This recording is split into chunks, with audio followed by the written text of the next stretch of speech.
au nom d'Allah le tout miséricordieux, le très miséricordieux. Dis, ô vous les infidèles, je n'adore pas ce que vous adorez, et vous n'êtes pas adorateurs de ce que j'adore. Je ne suis pas adorateur de ce que vous adorez, et vous n'êtes pas adorateurs de ce que j'adore. À vous votre religion, et à moi ma religion.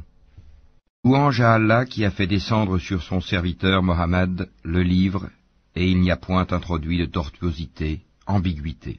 Un livre d'une parfaite droiture, pour avertir d'une sévère punition, venant de sa part, et pour annoncer aux croyants qui font de bonnes œuvres, qu'il y aura pour eux une belle récompense, où ils demeureront éternellement, et pour avertir ceux qui disent « Allah s'est attribué un enfant ». Ni eux ni leurs ancêtres n'en savent rien. Quelle monstrueuse parole que celle qui sort de leur bouche. Ce qu'ils disent n'est que mensonge. Tu vas peut-être te consumer de chagrin parce qu'ils se détournent de toi et ne croient pas en ce discours. Nous avons placé ce qu'il y a sur la terre pour l'embellir, afin d'éprouver les hommes et afin de savoir qui d'entre eux sont les meilleurs dans leurs actions. Puis nous allons sûrement transformer sa surface en un sol aride. Penses-tu que les gens de la caverne et d'Ar-Rakim ont constitué une chose extraordinaire d'entre nos prodiges? Quand les jeunes gens se furent réfugiés dans la caverne, ils dirent, « Ô notre Seigneur, donne-nous de ta part une miséricorde, et assure-nous la droiture dans tout ce qui nous concerne. » Alors nous avons assourdi leurs oreilles, dans la caverne, pendant de nombreuses années. Ensuite nous les avons ressuscités, afin de savoir lequel des deux groupes saurait le mieux calculer la durée exacte de leur séjour. Nous allons te raconter leur récit, en toute vérité. Ce sont des jeunes gens qui croyaient en leur Seigneur, et nous leur avons accordé les plus grands moyens de se diriger dans la bonne voie. Nous avons fortifié leur cœur lorsqu'ils s'étaient levés pour dire « Notre Seigneur est le Seigneur des cieux et de la terre, jamais nous n'invoquerons de divinité en dehors de lui, sans quoi nous transgresserions dans nos paroles.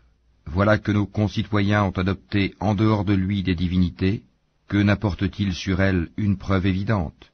Quel pire injuste, donc, que celui qui invente un mensonge contre Allah.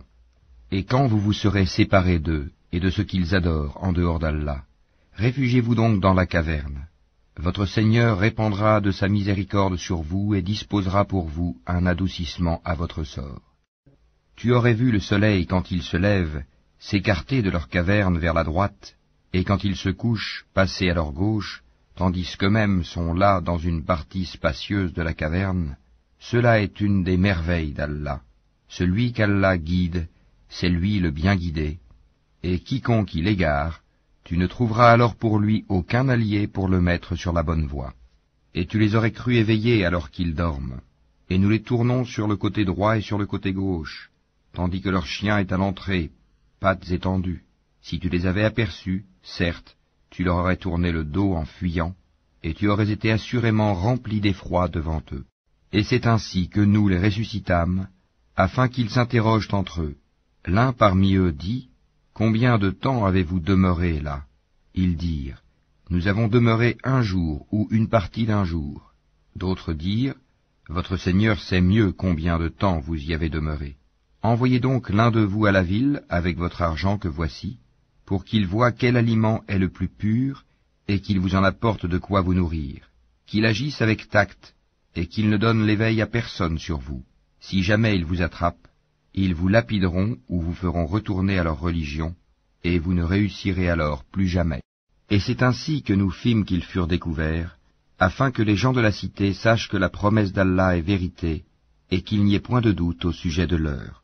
Aussi se disputèrent-ils à leur sujet, et déclarèrent-ils, « Construisez sur eux un édifice, leur Seigneur les connaît mieux. » Mais ceux qui l'emportèrent dans la discussion dirent, « Élevons sur eux un sanctuaire. » Ils diront, « Ils étaient 3 et le 4e était leur chien. » Et ils diront, en conjecturant sur leur mystère, qu'ils étaient 5, le 6e étant leur chien. Et ils diront, 7, le 8e étant leur chien. Dis, mon Seigneur connaît mieux leur nombre. Il n'en est que peu qui le savent. Ne discute à leur sujet que d'une façon apparente et ne consulte personne en ce qui les concerne. Et ne dis jamais à propos d'une chose, je la ferai sûrement demain, sans ajouter, si Allah le veut, et invoque ton Seigneur quand tu oublies, et dis, je souhaite que mon Seigneur me guide et me mène plus près de ce qui est correct. Or ils demeurèrent dans leur caverne 300 ans, et en ajoutèrent 9 années. Dis, Allah sait mieux combien de temps ils demeurèrent là. À lui appartient l'inconnaissable des cieux et de la terre, comme il est voyant et audient. Ils n'ont aucun allié en dehors de lui, et ils n'associent personne à son commandement. Et récite ce qui t'a été révélé du livre de ton Seigneur. Nul ne peut changer ses paroles, et tu ne trouveras en dehors de lui aucun refuge. Fais preuve de patience en restant avec ceux qui invoquent leur Seigneur matin et soir, désirant sa face, et que tes yeux ne se détachent point d'eux, en cherchant le faux brillant de la vie sur terre. Et n'obéis pas à celui dont nous avons rendu le cœur inattentif à notre rappel, qui poursuit sa passion et dont le comportement est outrancier. Et dis, la vérité émane de votre Seigneur. Quiconque le veut, qu'il croie, et quiconque le veut, qu'il mécroie. Nous avons préparé pour les injustes un feu dont les flammes les cernent, et s'ils implorent à boire, on les abreuvera d'une eau comme du métal fondu brûlant le visage. Quelle mauvaise boisson et quelle détestable demeure. Ceux qui croient et font de bonnes œuvres, vraiment, nous ne les laissons pas perdre la récompense de celui qui fait le bien. Voilà ceux qui auront les jardins du séjour éternel sous lesquels coulent les ruisseaux. Ils y seront parés de bracelets d'or, et se vêtiront d'habits verts de soie fine et de brocart, accoudés sur des divans bien ornés. Quelle bonne récompense, et quelle belle demeure. Donne-leur l'exemple de 2 hommes. À l'un d'eux nous avons assigné 2 jardins de vignes, que nous avons entourés de palmiers, et nous avons mis entre les 2 jardins des champs cultivés. Les 2 jardins produisaient leurs récoltes sans jamais manquer, et nous avons fait jaillir entre eux un ruisseau. Et il avait des fruits, et dit alors à son compagnon avec qui il conversait, « Je possède plus de biens que toi, et je suis plus puissant que toi grâce à mon clan. » Il entra dans son jardin, coupable envers lui-même par sa mécréance. Il dit, « Je ne pense pas que ceci puisse jamais périr, et je ne pense pas que l'heure viendra. Et si on me ramène vers mon Seigneur, je trouverai certes meilleur lieu de retour que ce jardin. » Son compagnon lui dit, tout en conversant avec lui, « Serais-tu mécréant envers celui qui t'a créé de terre puis de sperme et enfin t'a façonné en homme? Quant à moi, c'est Allah qui est mon Seigneur, et je n'associe personne à mon Seigneur. En entrant dans ton jardin, que ne dis-tu, telle est la volonté et la grâce d'Allah? Il n'y a de puissance que par Allah. Si tu me vois moins pourvu que toi en biens et en enfants, il se peut que mon Seigneur bientôt me donne quelque chose de meilleur que ton jardin, qu'il envoie sur ce dernier du ciel quelque calamité et que son sol devienne glissant, ou que son eau tarisse de sorte que tu ne puisses plus la retrouver. » Et sa récolte fut détruite, et il se mit alors à se tordre les 2 mains à cause de ce qu'il y avait dépensé, cependant que ses treilles étaient complètement ravagées. Et il disait, « Que je souhaite n'avoir associé personne à mon Seigneur. » Il n'eut aucun groupe de gens pour le secourir contre la punition d'Allah, et il ne put se secourir lui-même. En l'occurrence, la souveraine protection appartient à Allah, le vrai. Il accorde la meilleure récompense et le meilleur résultat. Et propose-leur l'exemple de la vie ici-bas. Elle est semblable à une eau que nous faisons descendre du ciel. La végétation de la terre se mélange à elle, puis elle devient de l'herbe desséchée que les vents dispersent. Allah est certes puissant en toutes choses. Les biens et les enfants sont l'ornement de la vie de ce monde. Cependant, les bonnes œuvres qui persistent ont auprès de ton Seigneur une meilleure récompense et suscitent une belle espérance. Le jour où nous ferons marcher les montagnes et où tu verras la terre nivelée comme une plaine, et nous les rassemblerons sans en omettre un seul. Et ils seront présentés en rang devant ton Seigneur. Vous voilà venus à nous comme nous vous avons créé la première fois. Pourtant, vous prétendiez que nous ne remplirions pas nos promesses, et on déposera le livre de chacun. Alors tu verras les criminels, effrayés à cause de ce qu'il y a dedans, dire « Malheur à nous, qu'a donc ce livre à n'omettre de mentionner ni péché véniel, ni péché capital ?» Et ils trouveront devant eux tout ce qu'ils ont œuvré, et ton Seigneur ne fait du tort à personne. Et lorsque nous dîmes aux anges « Prosternez-vous devant Adam », ils se prosternèrent, excepté Iblis, Satan, qui était du nombre des djinns, et qui se révolta contre le commandement de son Seigneur. Allez-vous cependant le prendre, ainsi que sa descendance, pour allier, en dehors de moi, alors qu'ils vous sont ennemis? Quel mauvais échange pour les injustes! Je ne les ai pas pris comme témoins de la création des cieux et de la terre, ni de la création de leur propre personne, et je n'ai pas pris comme aide ceux qui égarent. Et le jour où il dira, « Appelez ceux que vous prétendiez être mes associés », ils les invoqueront, mais eux ne leur répondront pas. Nous aurons placé entre eux une vallée de perdition. Et les criminels verront le feu, ils seront alors convaincus qu'ils y tomberont, et n'en trouveront pas d'échappatoire. Et assurément, nous avons déployé pour les gens dans ce Coran toutes sortes d'exemples.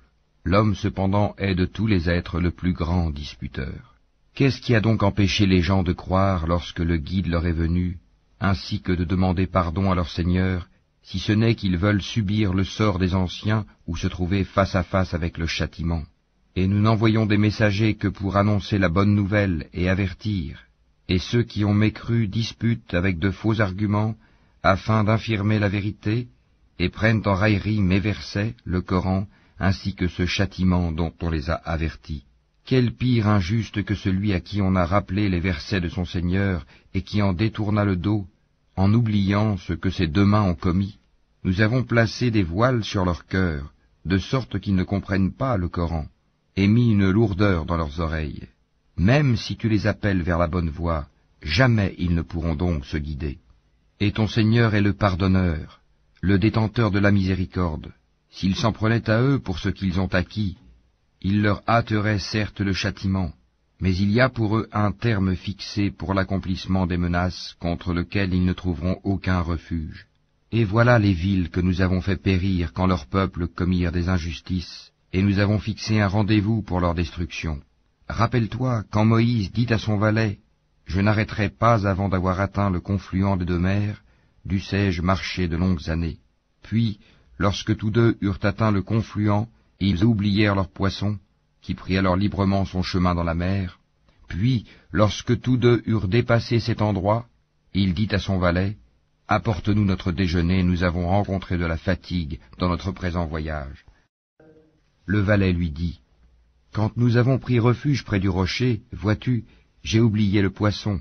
Le diable seul m'a fait oublier de te le rappeler, et il a curieusement pris son chemin dans la mer. » Moïse dit, « Voilà ce que nous cherchions. » Puis ils retournèrent sur leurs pas, suivant leurs traces. Ils trouvèrent l'un de nos serviteurs à qui nous avions donné une grâce de notre part, et à qui nous avions enseigné une science émanant de nous.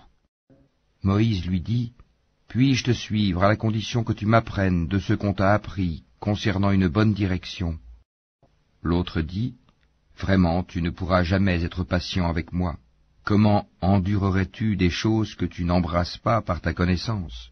Moïse lui dit, « Si Allah veut, tu me trouveras patient, et je ne désobéirai à aucun de tes ordres. Si tu me suis, dit l'autre, ne m'interroge sur rien tant que je ne t'en aurai pas fait mention. » Alors les deux partirent, et après qu'ils furent montés sur un bateau, l'homme y fit une brèche. Moïse lui dit, « Est-ce pour noyer ces occupants que tu l'as ébréché?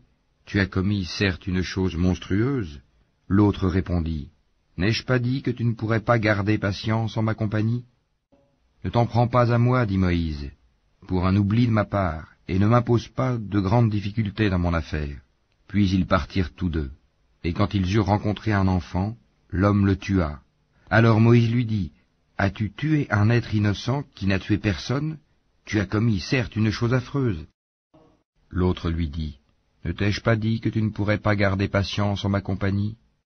Si après cela je t'interroge sur quoi que ce soit, dit Moïse, alors ne m'accompagne plus, tu seras alors excusé de te séparer de moi. » Ils partirent donc tous deux, et quand ils furent arrivés à un village habité, ils demandèrent à manger à ses habitants, mais ceux-ci refusèrent de leur donner l'hospitalité. Ensuite ils y trouvèrent un mur sur le point de s'écrouler. L'homme le redressa. Alors Moïse lui dit, « Si tu voulais, tu aurais bien pu réclamer pour cela un salaire. » Ceci marque la séparation entre toi et moi, dit l'homme. Je vais t'apprendre l'interprétation de ce que tu n'as pas pu supporter avec patience. Pour ce qui est du bateau, il appartenait à des pauvres gens qui travaillaient en mer. Je voulais donc le rendre défectueux, car il y avait derrière eux un roi, qui saisissait de force tout bateau. Quant aux garçons, ses pères et mères étaient des croyants, nous avons craint qu'il ne leur imposât la rébellion et la mécréance. Nous avons donc voulu que leur Seigneur leur accordât en échange un autre plus pur et plus affectueux. Et quant au mur, il appartenait à 2 garçons orphelins de la ville, et il y avait dessous un trésor à eux, et leur père était un homme vertueux. Ton Seigneur a donc voulu que tous 2 atteignent leur maturité, et qu'ils extraient eux-mêmes leur trésor, par une miséricorde de ton Seigneur. Je ne l'ai d'ailleurs pas fait de mon propre chef. Voilà l'interprétation de ce que tu n'as pas pu endurer avec patience. Et il t'interroge sur Dhul Qarnayn. Dis, je vais vous en citer quelques faits mémorables. Vraiment, nous avons affermi sa puissance sur terre, et nous lui avons donné libre voie à toute chose. Il suivit donc une voie, et quand il eut atteint le couchant, il trouva que le soleil se couchait dans une source boueuse, et auprès d'elle, il trouva une peuplade impie. Nous dîmes, ô Dhul Qarnayn, ou tu les châties, ou tu uses de bienveillance à leur égard. Il dit, quant à celui qui est injuste, nous le châtierons, ensuite il sera ramené vers son Seigneur, qui le punira d'un châtiment terrible. Et quant à celui qui croit et fait bonne œuvre, il aura en retour la plus belle récompense, et nous lui donnerons des ordres faciles à exécuter. Puis il suivit une autre voie, et quand il eut atteint le levant, il trouva que le soleil se levait sur une peuplade à laquelle nous n'avions pas donné de voile pour s'en protéger. Il en fut ainsi, et nous embrassons de notre science ce qu'il détenait. Puis il suivit une autre voie, et quand il eut atteint un endroit situé entre les 2 barrières, montagnes, il trouva derrière elle une peuplade qui ne comprenait presque aucun langage. Ils dirent, ô Dhul Qarnayn, les Ya'juj et les Ma'juj commettent du désordre sur terre. Est-ce que nous pourrons t'accorder un tribut pour construire une barrière entre eux et nous? Il dit, ce que mon Seigneur m'a conféré vaut mieux que vos dons. Aidez-moi donc avec votre force, et je construirai un remblai entre vous et eux. Apportez-moi des blocs de fer. Puis, lorsqu'il en eut comblé l'espace entre les 2 montagnes, il dit, soufflez. Puis, lorsqu'il eut rendu une fournaise, il dit, apportez-moi du cuivre fondu, que je le déverse dessus. Ainsi, ils ne purent guère l'escalader, ni l'ébrécher non plus. Il dit, c'est une miséricorde de la part de mon Seigneur, mais lorsque la promesse de mon Seigneur viendra, il le nivellera, et la promesse de mon Seigneur est vérité. Nous les laisserons ce jour-là déferler comme les flots les uns sur les autres, et on soufflera dans la trompe, et nous les rassemblerons tous. Et ce jour-là nous présenterons de près l'enfer aux mécréants, dont les yeux étaient couverts d'un voile qui les empêchait de penser à moi, et ils ne pouvaient rien entendre non plus. Ceux qui ont mécru, comptent-ils donc pouvoir prendre pour alliés mes serviteurs en dehors de moi? Nous avons préparé l'enfer comme résidence pour les mécréants. Dis, voulez-vous que nous vous apprenions lesquels sont les plus grands perdants en œuvre? Ceux dont l'effort dans la vie présente s'est égaré, alors qu'ils s'imaginent faire le bien. Ceux-là qui ont nié les signes de leur Seigneur, ainsi que sa rencontre. Leurs actions sont donc vaines. Nous ne leur assignerons pas de poids au jour de la résurrection. C'est que leur rétribution sera l'enfer, pour avoir mécru et pris en raillerie mes signes, enseignements, et mes messagers. Ceux qui croient et font de bonnes œuvres auront pour résidence les jardins du Firdaus, paradis, où ils demeureront éternellement, sans désirer aucun changement. Dis, si la mer était une encre pour écrire les paroles de mon Seigneur, certes la mer s'épuiserait avant que ne soient épuisées les paroles de mon Seigneur, quand même nous lui apporterions son équivalent comme renfort. Dis, je suis en fait un être humain comme vous. Il m'a été révélé que votre Dieu est un Dieu unique. Quiconque donc espère rencontrer son Seigneur, qu'il fasse de bonnes actions, et qu'il n'associe dans son adoration aucun autre à son Seigneur. En vérité, nous t'avons accordé une victoire éclatante, afin qu'Allah te pardonne tes péchés, passés et futurs, qu'il parachève sur toi son bienfait, et te guide sur une voie droite, et qu'Allah te donne un puissant secours. C'est lui qui a fait descendre la quiétude dans les cœurs des croyants, afin qu'ils ajoutent une foi à leur foi.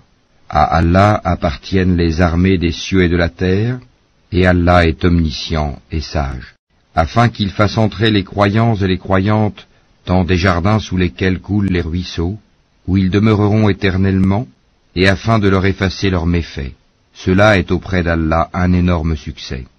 Et afin qu'il châtie les hypocrites, hommes et femmes, et les associateurs et les associatrices qui pensent du mal d'Allah, qu'un mauvais sort tombe sur eux. Allah est courroucé contre eux, les a maudits, et leur a préparé l'enfer. Quelle mauvaise destination! À Allah appartiennent les armées des cieux et de la terre, et Allah est puissant et sage. Nous t'avons envoyé en tant que témoin, annonciateur de la bonne nouvelle et avertisseur, pour que vous croyiez en Allah et en son messager, que vous l'honoriez, reconnaissiez sa dignité, et le glorifiez matin et soir. Ceux qui te prêtent serment d'allégeance ne font que prêter serment à Allah. La main d'Allah est au-dessus de leurs mains.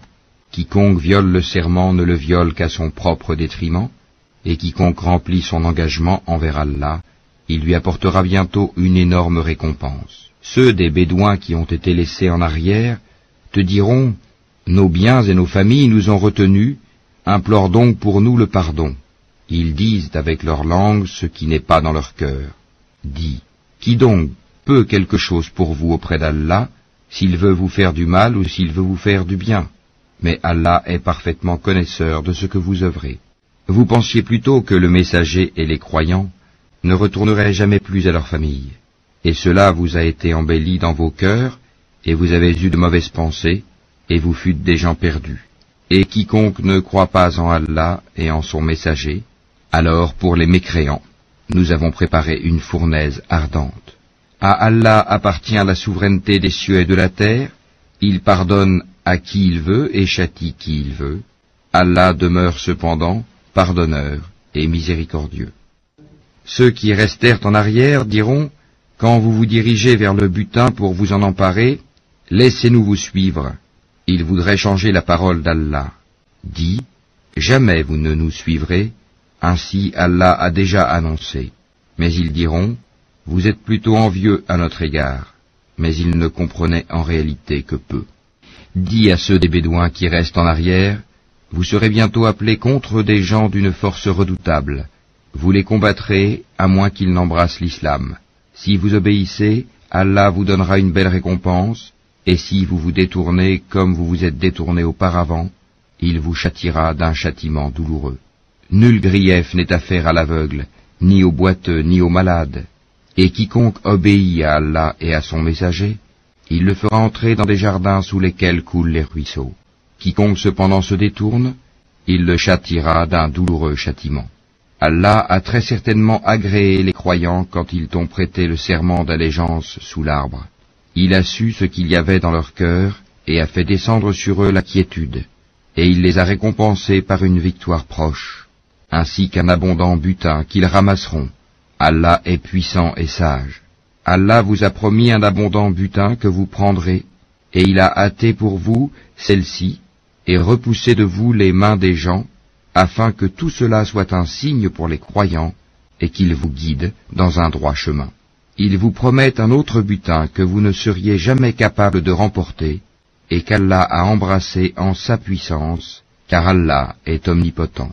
Et si ceux qui ont mécru vous combattent, ils se détourneront, certes, puis ils ne trouveront ni alliés ni secoureurs. Telle est la règle d'Allah appliquée aux générations passées, et tu ne trouveras jamais de changement à la règle d'Allah. C'est lui qui, dans la vallée de la Mecque, a écarté leurs mains de vous, de même qu'il a écarté vos mains d'eux, après vous avoir fait triompher sur eux. Et Allah voit parfaitement ce que vous œuvrez. Ce sont eux qui ont mécru et qui vous ont obstrué le chemin de la mosquée sacrée, et ont empêché que les offrandes entravées parvinssent à leur lieu d'immolation. S'il n'y avait pas eu des hommes croyants et des femmes croyantes parmi les Mécois, que vous ne connaissiez pas, et que vous auriez pu piétiner sans le savoir, vous rendant ainsi coupable d'une action répréhensible. Tout cela s'est fait pour qu'Allah fasse entrer qui il veut dans sa miséricorde, et si les croyants s'étaient signalés, nous aurions certes châtié d'un châtiment douloureux ceux qui avaient mécru parmi les Mécois. Quand ceux qui ont mécru eurent mis dans leur cœur la fureur de l'ignorance, puis Allah fit descendre sa quiétude sur son messager, ainsi que sur les croyants, et les obligea à une parole de piété dont ils étaient les plus dignes et les plus proches.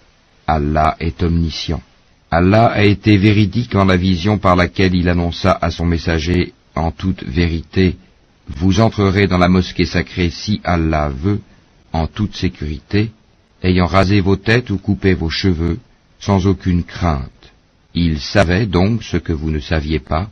Il a placé en deçà de cela la trêve de Hudaybiyah, une victoire proche. C'est lui qui a envoyé son messager avec la guidée et la religion de vérité, l'islam, pour la faire triompher sur toute autre religion. Allah suffit comme témoin. Mohammed est le messager d'Allah, et ceux qui sont avec lui sont durs envers les mécréants, miséricordieux entre eux. Tu les vois inclinés, prosternés, recherchant d'Allah grâce et agrément. Leurs visages sont marqués par la trace laissée par la prosternation. Telle est leur image dans la Torah.